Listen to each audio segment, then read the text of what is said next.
নবীজি সাল্লাল্লাহু আলাইহি সাল্লামের কলিজার টুকরা পিতা হযরতে আব্দুল্লাহ একদিন মক্কার বাজারে গেলেন। মক্কার বাজারে গিয়া কিছু কেনাকাটা করলেন হযরতে আব্দুল্লাহ। কেনাকাটা করবার পরে এক জায়গায় দেখলেন এক লোক কিছু দাস দাসী গোলাম এগুলা বিক্রি করতেছে। হযরতে আব্দুল্লাহ দেখলেন সেখানে বিক্রি করতেছে দাসী, এদের মধ্যে ছোট্ট একটা 9 বৎসরের কালো আফ্রিকান আবিসিনিয়ার মেয়েকে দেখলেন। আবিসিনিয়ার আফ্রিকান মেয়ে 9 বৎসরের বিক্রি হচ্ছে। মেয়েটাকে দেখে হযরতে আব্দুল্লাহর অনেক মায়া হলো, নবীজির পিতার অনেক মায়া হলো। হালকা পাতলা রুগ্ন মায়াবী চেহারার এই মেয়েটাকে তিনি দেখে অসহায় দৃষ্টিতে তাকিয়ে আছে। তিনি মেয়েটাকে কিনে নিলেন। আমার মুসলমান বন্ধুগণ, কথাগুলো দিল দিয়ে শোনেন। হযরতে আব্দুল্লাহ আবিসিনিয়ার আফ্রিকান এই কালো মেয়েটাকে কিনে নিলেন। তিনি ভাবলেন ঘরে আমেনা একা একা থাকেন, এই মেয়েটাকে কিনে নিয়ে গেলে হযরতে আমেনার পাশাপাশি থাকবে, আমেনার সঙ্গী থাকবে। এই জন্য তিনি কিনে নিলেন মেয়েটাকে। আব্দুল্লাহ এবং আমেনা ভালো করে ভালোবাসতে লাগলেন, স্নেহ করতে লাগলেন। তারা লক্ষ্য করলেন যেদিন থেকে তাদের সংসারে এই মেয়েটা আগমন করেছে, এই দিন থেকে রহমত এবং বরকত তাদের ঘরে বেড়ে গিয়েছে। আফ্রিকান এক দাসী, 9 বছরের এক কালো মেয়ে। এই কারণে হযরতে আব্দুল্লাহ এবং হযরতে আমেনা মেয়েটাকে আদর করে নাম দিলেন ওই দিন থেকে বারাকা। আল্লাহু আকবার বললেন না? তাদের ঘরে মেয়েটা আসার পরে শুধু বরকত আর বরকত, দুজন মিলে নাম দিলেন মেয়েটার বারাকা। নাম পড়ে গেল বারাকা। এবার আপনাদের কি গরিব কালো দাসী বারাকার গল্প শোনাই, কয়েক মিনিটে শুনে ফেলেন। একদিন আব্দুল্লাহ নবীজির কলিজার টুকরা বাবা ব্যবসার জন্য সিরিয়ার দিকে সফরে বের হলেন। আমিনার সাথে রেখে গেলেন তিনি বারাকাকে। কিন্তু এই দিনই আব্দুল্লাহর শেষ দেখা আমেনার সঙ্গে শেষ দেখা করে তিনি বের হয়ে গেলেন। উনার যাত্রার 1-2 দিন পরে হযরতে আব্দুল্লাহ যেদিন যাত্রা করে বাড়ি থেকে বের হয়ে গেলেন, আমেনার কাছ থেকে বিদায় নিয়ে চলে গেলেন। তিনি জানতেন না তিনি যাত্রা ইন্তেকাল করবেন, তিনিও জানতেন না। 2-3 দিনের ভিতরে হযরতে আমেনা স্বপ্নে দেখেন আকাশের একটা তারা যেন তার কুল আলোকিত করে কুলে এসে পড়ে গিয়েছে। হযরতে আমেনা স্বপ্নে দেখলেন আকাশের একটা উচ্চ চমৎকার তারকা তার কুলে এসে পড়ে কুল আলোকিত করে দিয়েছে। হযরতে আমেনা পরের দিন কার কাছে কথাগুলা বলবেন খুঁজে পেলেন না। তিনি বারাকার কাছে স্বপ্নের কথা বললেন। ওই বারাকার কাছে, আমি এভাবে স্বপ্নে দেখেছি। বারাকা মৃদু হেসে বলল, আমার মন বলছে আল্লাহ পাক আপনার একটা সৃষ্টিকর্তা আপনাকে একটা সুন্দর সন্তান জন্ম দিবে। আল্লাহু আকবার। হযরতে আমিনা বলেন, দূর, বাচ্চা হবে আমি নিজেই জানি না। তখন আমিনা জানতেন না যে তার পেটে বাচ্চা চলে এসেছে। আমার বন্ধুগণ, আমিনা তখনও জানতেন না তার গর্ভে ধারণ করেছেন তিনি পৃথিবীর একমাত্র মহাপুরুষকে। তিনি জানতেন না। আব্দুল্লাহ ফিরে আসেননি, সিরিয়ায় তিনি মৃত্যুবরণ করলেন রাস্তায়। হযরতে আমেনা এই বিরহ কষ্টের সময় কাউকে কাছে পেলেন না, একমাত্র বারাকাকে সঙ্গে নিয়ে বাকি সময়টুকুন তিনি কাটিয়ে দিলেন। এক সময় দেখেন, একজন মানুষকে ছোট বলে ছোট করে দিবেন না। আমি কি বলতে চাই দেখেন, রাস্তায় আবিসিনিয়ার একটা কালো মেয়ে পড়েছিল দাসী হিসাবে। ঘরে চলে আসলো আব্দুল্লাহ আমেনার। স্বপ্নে দেখলেন আমেনা, বললেন বারাকার কাছে। এক সময় আমেনার দিন শেষ হয়ে আসলো, তিনি জন্ম দিলেন আমাদের রসুলকে। জন্ম দেওয়ার পরে সর্বপ্রথম বিশ্ব নবীকে, শিশু নবীকে যে খুলে নিয়েছে, এই পৃথিবীতে একমাত্র সম্মানের অধিকারী বারাকা। আল্লাহু আকবার বলেন। এই বারাকা এত বড় সম্মানের অধিকারী হয়ে গেলেন, সর্বপ্রথম রসুলের পাককে কুলে নেওয়ার সৌভাগ্য। রসুলের মাও কুলে নেন নাই, সর্বপ্রথম জন্মের পরে রাসূলে পাককে যে কুলে নিয়েছে তার নাম, সবাই বলেন তার নাম। আমার মুসলমান বন্ধুগণ, শেখ ওমর সুলাইমান বর্ণনা অনুযায়ী তার বর্ণনায় পাওয়া যায় সর্বপ্রথম নবীজিকে স্পর্শ করলেন, দেখার সৌভাগ্য অর্জন করলেন যে মানুষটি, তার নাম হলো ওই আফ্রিকান কৃতদাসী বারাকা। আমাদের নবী সাল্লাল্লাহু আলাইহি ওয়াসাল্লামকে নিজ হাতে আমিনার কুলে দিয়েছিলেন, আনন্দে খুশিতে বলেছিলেন, আমি কল্পনায় ভেবেছিলাম সে হবে চাঁদের মতো সুন্দর, কিন্তু কুলে নিয়ে দেখলাম এই বাচ্চাটা চাঁদের চাইতে আরো বেশি সুন্দর। বারাকা, এই সেই বারাকা। নবীজির জন্মের সময় ওনার বয়স ছিল 13 বছর। চিন্তা করেন, নবীজির জন্মের সময় বারাকার বয়স ছিল কত? একটা মানুষ পৃথিবীতে এমন আছে যেই মানুষটা নবীজিকে জন্ম হতে দেখেছে, মৃত্যু হতে দেখেছে, তার একজনই মানুষ, তিনি হলেন হযরতে বারাকা। আল্লাহু আকবার, কি বরকত! এটা অনেক লম্বা কথা, আমি সংক্ষেপে 1-2 মিনিটে বলে দিচ্ছি। নবীজিকে জন্ম হতে দেখলেন, নবীজিকে মৃত্যু হতে দেখলেন, একজন, তার নাম বারাকা। আমার বন্ধুগণ, নবীজি সাল্লাল্লাহু আলাইহি ওয়াসাল্লামের জন্মের সময় তার বয়স ছিল 13 বছর। ছোটবেলায় শিশু নবীজিকে আমিনার সঙ্গে যত্ন করেছেন, গোসল করিয়েছেন, নিজের হাতে খাইয়ে দিয়েছেন, আদর করে ঘুম পাড়িয়ে দিয়েছেন। এতগুলা বরকতের অধিকারী একজন আবিসিনিয়ান কালো মেয়ে বারাকা। আমার বন্ধুগণ, মৃত্যুর সময় আমিনা বললেন, ও বারাকা, তোমার হাতে আমার সন্তানের জন্ম হয়েছে, আমি মরে যাচ্ছি, না জানি কোন সময় মরে যাই, আমার সন্তানটাকে তোমার হাতে রেখে দিয়ে গেলাম, আমার সন্তানকে দেখে শুনে রাখবে। বারাকা তাই কথা দিলেন। মা বাবা দুজনকে হারিয়ে ইয়েতিম নবী যখন দাদার বাড়িতে চলে গেলেন, দাদার ঘরে চলে গেলেন, ওই দিন থেকে আমার নবীজিকে বারাকা ঘরে বাইরে সব সময় কাছে রাখতেন, কখনো তাকে একা ছেড়ে কোথাও দিতেন না। কোন সুবহানাল্লাহ। নবীজি সাল্লাল্লাহু আলাইহি ওয়াসাল্লাম উত্তরাধিকার সূত্রে ওই বারাকার মুনিব হয়ে গেলেন। মা বাবার মারা যাওয়ার পরে বারাকার মুনিব হয়ে গেলেন আমার নবীজি কেমন ছিলেন? তিনি যখন জানলেন এই মেয়েটা তাকে সর্বপ্রথম কুলে নিয়েছে, নিজের হাতে খাইয়ে দিয়েছে, তাকে ঘুম পাড়িয়ে দিয়েছে, নবীজি খুশি হয়ে বারাকাকে আজাদ করে দিলেন। কোন সুবহানাল্লাহ। আজাদ করে দিয়ে বলেন, আপনার যেখানে মন চায় সেখানে চলে যান, আপনি আজকের থেকে স্বাধীন।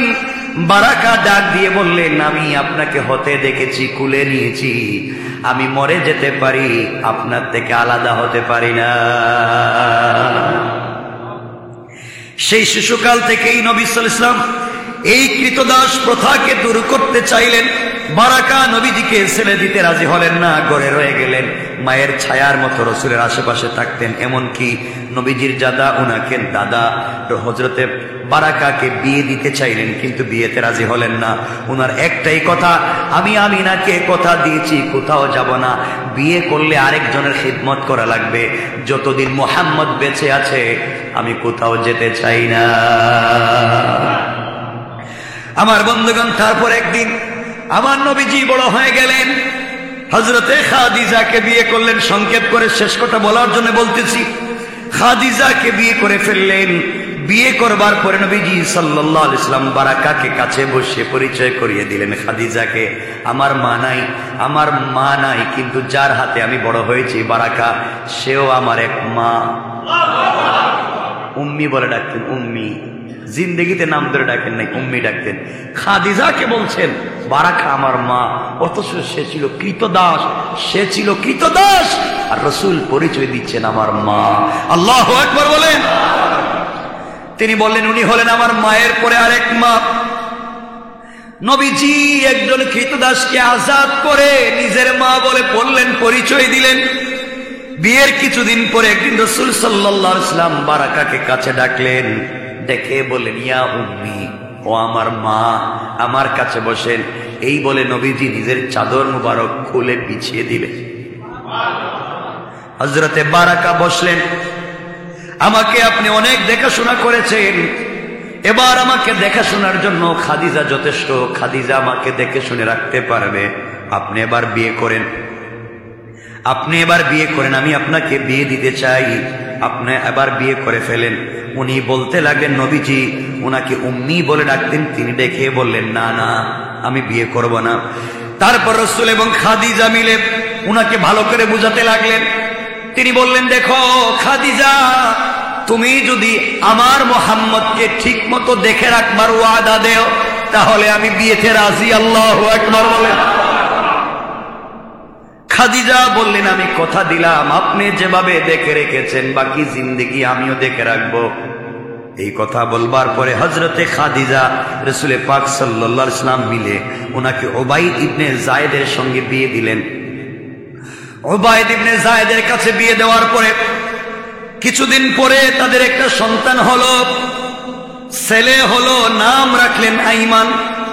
এর পরের দিন থেকে বারাকার নাম হয়ে গেল উম্মে আইমান। আপনারা পৃথিবীতে যাকে উম্মে আইমান নামে ছিলেন, যার এত গল্প শুনেছেন, তিনি ছিলেন সেই দাসী রাসূলের হযরতে বারাকা।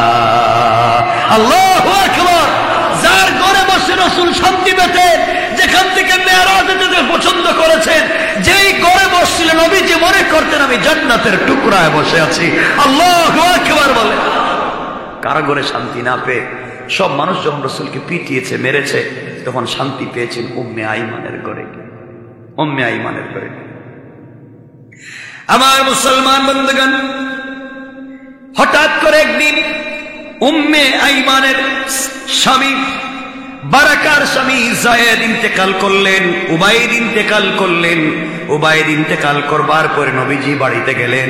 নবীজি বাড়িতে গিয়ে আয়মানকে এবং বারাকাকে সাথে করে নিয়ে আসলেন, নিজের বাড়িতে নিয়ে আসলেন, সেখানেই বসবাস করতে দিলেন।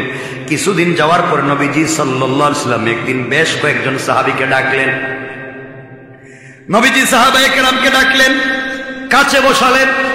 আর আমার নবী বললেন ও সাহাবীরা, আমি একজন নারীকে চিনি যার কোনো সম্পত্তি নাই, বয়স অনেক হয়ে গিয়েছে, আমার তার সাথে একটা ইতিম সন্তান আছে। আমি যাকে চিনি যাকে জানি আল্লাহ যাকে জান্নাতি বলে সার্টিফিকেট দিয়েছে। আল্লাহু আকবার বলেন। একজন মহিলাকে আমি চিনি যার স্বামী মারা গিয়েছে, একটা ইতিম সন্তান আছে, যেই মেয়েটাকে আমি জান্নাতি বলে চিনি। তোমাদের মধ্যে কি কেউ আছে এই মেয়েটাকে বিয়ে করতে চাও, এই বিধবা মহিলাকে বিয়ে করতে চাও?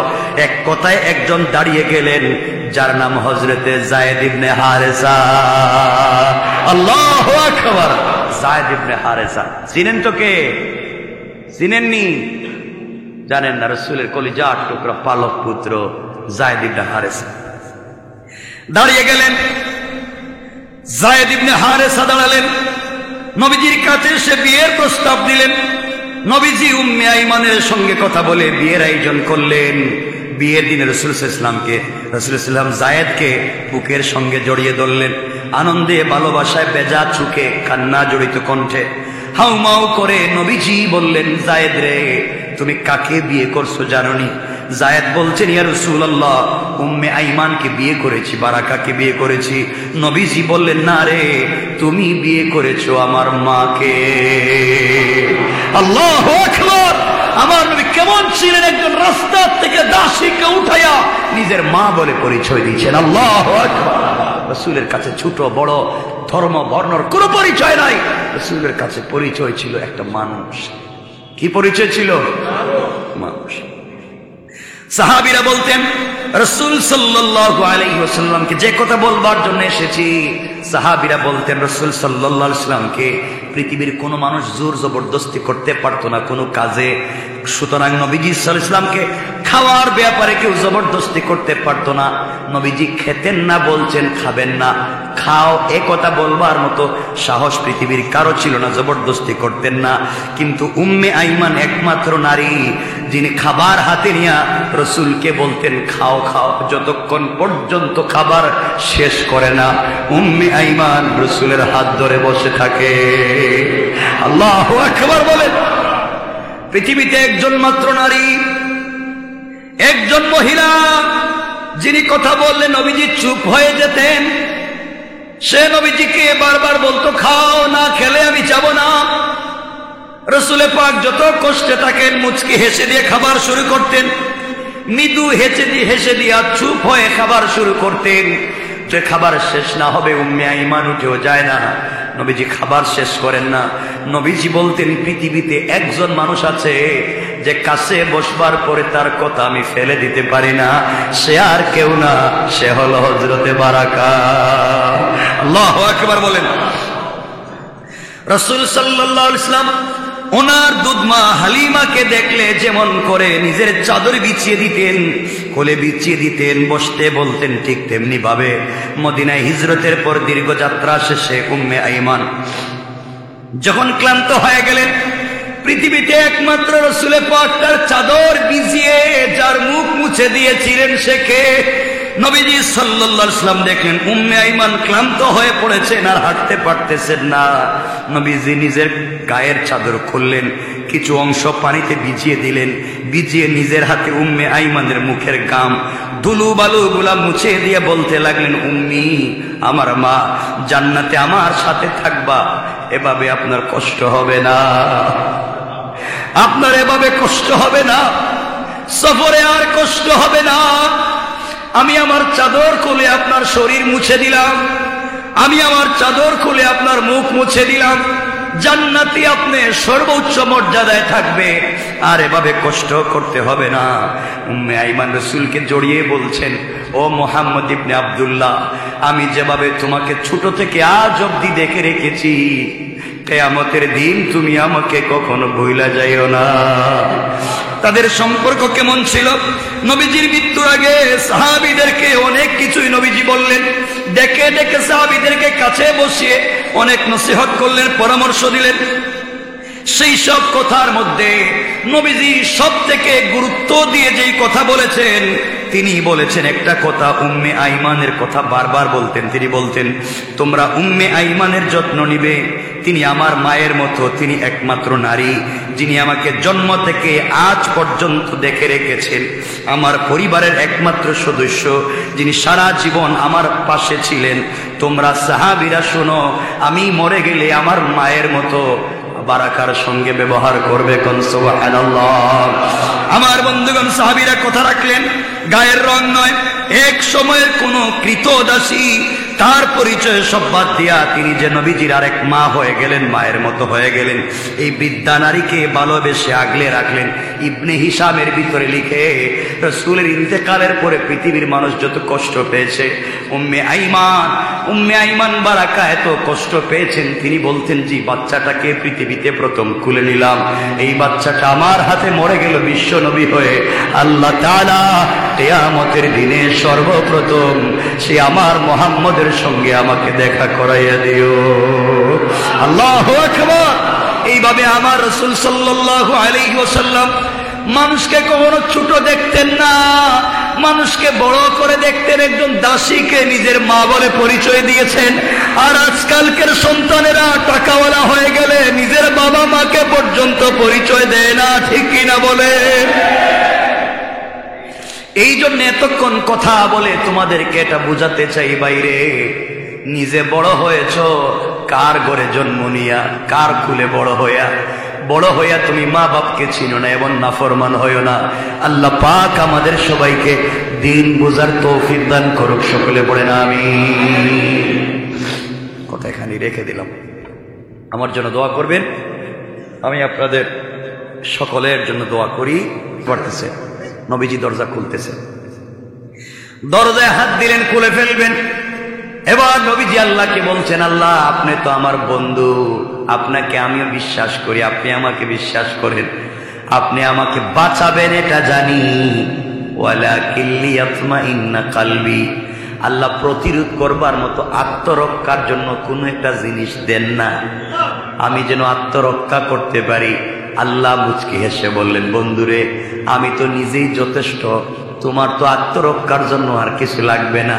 আয় আল্লাহ দেন না, আমাকে আত্মরক্ষার জন্য দিলে পাবলিকও বুঝবে যে মুহাম্মদ সাল্লাল্লাহু আলাইহি ওয়াসাল্লামকে তার রব অনেক ক্ষমতা দিতে পারে। আমার নবী বললেন, এবার আয় আল্লাহ আপনি কি আমার কথা শুনতে পেলেন না? আল্লাহ ডাক দিয়া বললেন, কলিজার টুকরা বন্ধু, তোমার কথা বুঝতে পেরেছি, তাহলে এবার আত্মরক্ষার জন্য তৈরি হয়ে যান। হাতের মধ্যে কিছু বালি নেন, হাতের মধ্যে কিছু কঙ্কর নেন, হাতের মধ্যে কিছু পাথর নেন ছোট ছোট। আয় আল্লাহ, এগুলা নিয়ে কি করব? নবীজিকে আল্লাহ জানাইয়া দিলেন, বন্ধুরে ওগুলা হাতের মধ্যে নিয়ে বলবা ফাকুল হাসবি আল্লাহ, আমার আল্লাহ যথেষ্ট, পাথর কিছু করতে পারবে না, আমার আল্লাহ যথেষ্ট, দুলিকোনা কিছু করতে পারবে না।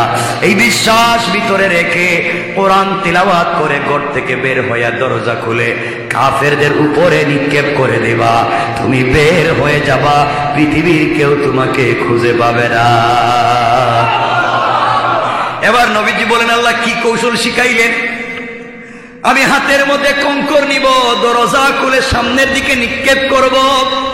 আমার হাতে আর কতটা কঙ্কর জমা হবে?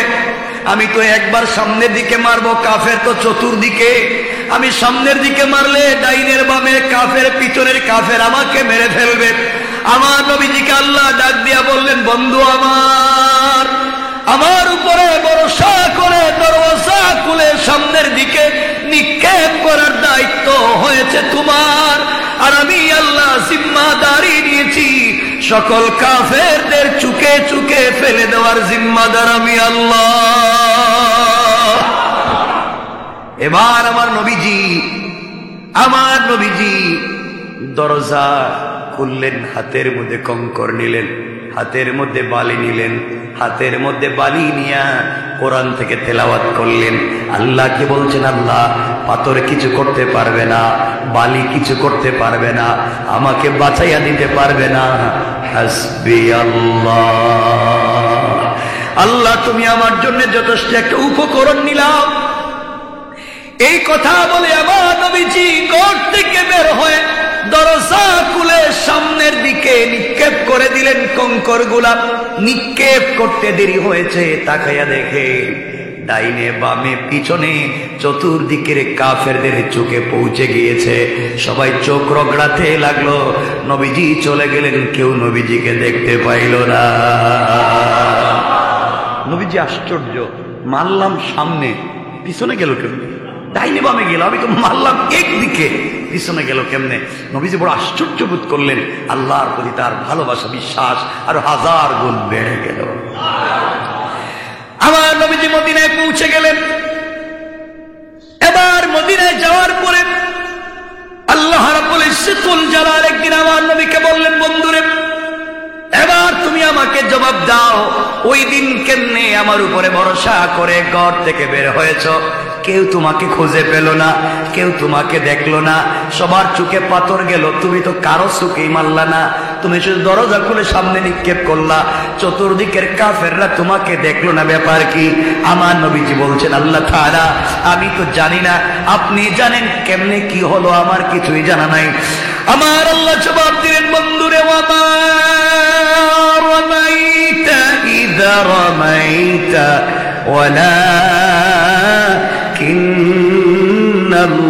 ওয়ালাকিন্নাল্লাহ রামা। আল্লাহু আকবার। আমার আল্লাহ জবাব দিলেন, বন্ধু আমার, তুমি যখন পাথরগুলা নিক্ষেপ করছো সামনের দিকে আর পড়েছো হাসবি আল্লাহ, আমার আল্লাহ যথেষ্ট, বন্ধুরে এটা তুমি তোমার হাত রাখে নাই, আমি আল্লাহর কুদরতের হাত হয়ে গিয়েছে। আর আমি আল্লাহ আমার হাত দিয়া চতুর্দিকের কাফেরদের চোখে চোখে পৌঁছে দিয়েছে। কোন সুবহানাল্লাহ। হাসবি আল্লাহ, আল্লাহ আমার জন্য যথেষ্ট। চিন্তা করছেন আমরা পারবো নি সে আল্লাহর উপরে ভরসা রাখতে? সবাই বলতে পারলেন না? আমরা সকল কাজে, সকল বিষয়ে, সব সময়, সব কিছুর কারণে আমরা একমাত্র ভরসা করি কার উপরে? আল্লাহর উপরে। দিলে বিশ্বাস রাখেন না কেন? দিলে শুধু বিশ্বাসটা রাখেন যে আমি ভরসা করবো আল্লাহর উপরে, দেখবেন আর কিচ্ছু লাগবে না, কিচ্ছু লাগবে না, আল্লাহ বাঁচায় দেবে। আমার বন্ধুগণ, এজন্য আল্লাহর ওয়াস্তে আল্লাহ রাব্বুল ইজ্জতুল জালাল বুঝাইয়া দিলেন। এজন্য আমার আল্লাহ বুঝিয়ে দিলেন, বান্দা আমার, দুনিয়ার জমিনে চলার পথে একমাত্র কেবলমাত্র শুধুমাত্র আমি আল্লাহর উপরে যদি ভরসা করতে পারো, আমি আল্লাহ তোমাকে বাঁচাইয়া দিব। আমার আল্লাহ বললেন ফাইন তাওয়াল্লাউ ফাকুল হাসবিয়াল্লাহু লা ইলাহা ইল্লা হুয়া আলাইহি তাওয়াক্কালতু ওয়া হুয়া রাব্বুল আরশিল আযীম।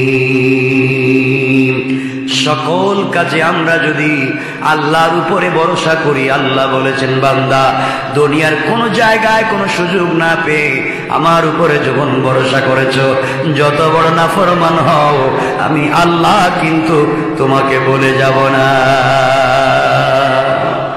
আল্লাহু আকবার বলেন। পারবো তো ইনশাআল্লাহ। এজন্যে কেউ আপনাকে কষ্ট দিয়েছে, কেউ আপনাকে ব্যথা দিয়েছে, কেউ আপনাকে পরিকল্পনা করে ষড়যন্ত্র করে নাফরমানি করবার কষ্ট দিচ্ছে, টেনশনের দরকার নাই। ভরসা করবেন কার উপরে? দেখবেন আপনি শুধু ভরসা করবেন আল্লাহর উপরে।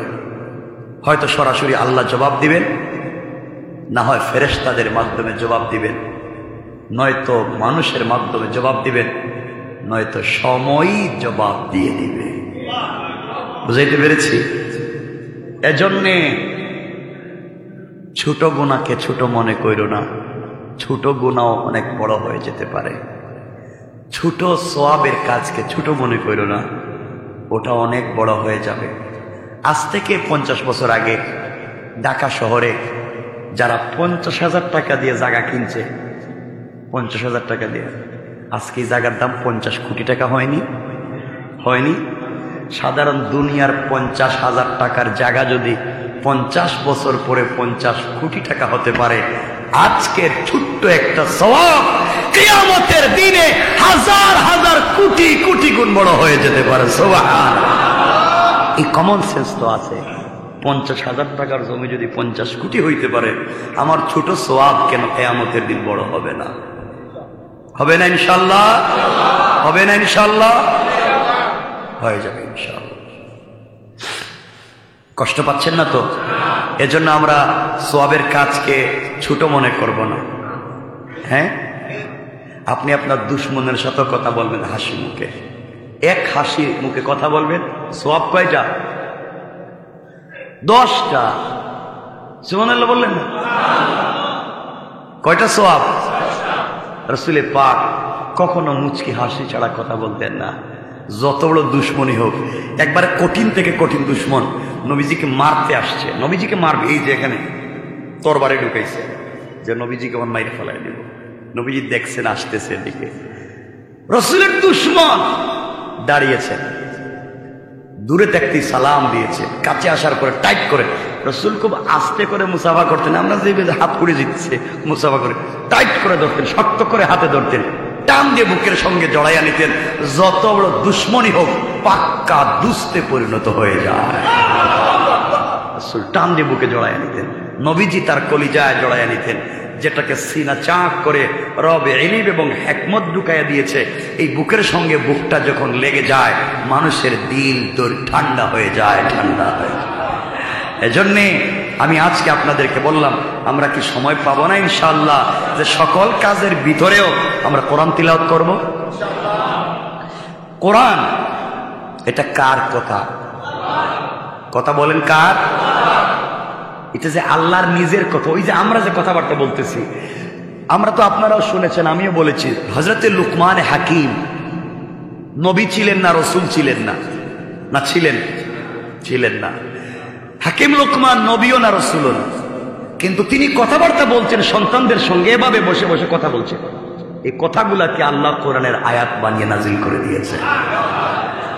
তাহলে আল্লাহ এভাবে কথাবার্তা বলছেন, আল্লাহ যা কথা বলছেন সব কথা হচ্ছে কোরআন শরীফ। সুবহানাল্লাহ বলেন। আল্লাহর কালাম, এটা আল্লাহর কালাম, আল্লাহর কথা, আল্লাহর কথা। তার ঠোঁট নাড়াইয়া এই কথাগুলো পড়ছেন কুদরতের। এজন্য আমরাও এভাবে তেলাওয়াত করব ইনশাআল্লাহ। মানুষকে ছোট মনে করতে নেই, গরিব মানুষ তাকে ছোট মনে করতে নেই, ছোট জব করে তাকে ছোট মনে করতে নেই। সম্মানিত বানিয়ে দিবেন কে? ছোট মানুষকে বড় বানিয়ে দিবেন কে? আর বড় মানুষকে ছোট বানিয়ে দিবেন কে? আল্লাহ। সব তো ওখানে, সব তো ওখানে।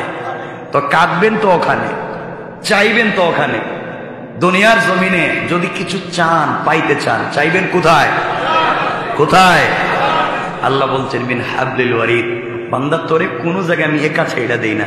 গলার ওই এই যে রগটা, শাহরগ, এটা যত কাছে, আমি রব থাকি আরো কাছে।